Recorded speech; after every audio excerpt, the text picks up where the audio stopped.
Hey, welcome back to another tutorial. Today we're going to draw a cylinder vanishing into the distance. Start with the horizon line and mark the center. Draw a center line perpendicular to the horizon. I'm starting with 3 lines from the right vanishing point crossing over to the left of my center line. Draw a line from the left vanishing point that intersects the top lines from the right vanishing point. Slide your ruler over from the center line to draw a parallel line from the intersection points. Draw the last side of the panel using your eye to create even spacing.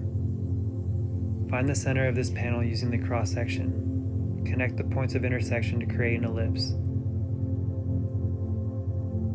Extend lines from the edge of the ellipse to the vanishing points.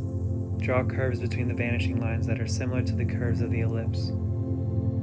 This is a rough outline of a cylinder using curved lines to show the form and shape.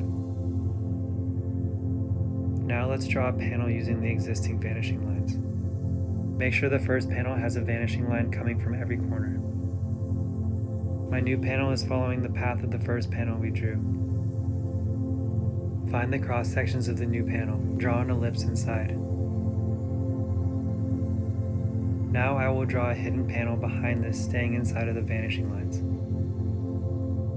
Find the cross sections of this panel. Draw an ellipse inside.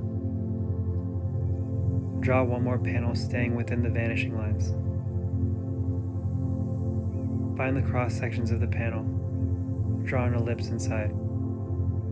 Extend lines from the edge of the ellipse to the vanishing points. Erase extra lines. Draw curves between the vanishing lines heading towards the distance. Add more vanishing lines to your cylinder. Then add more curved lines.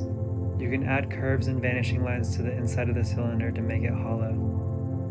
This is what the cylinder looks like with shading. Thanks for drawing with me, and I'll see you in the next video.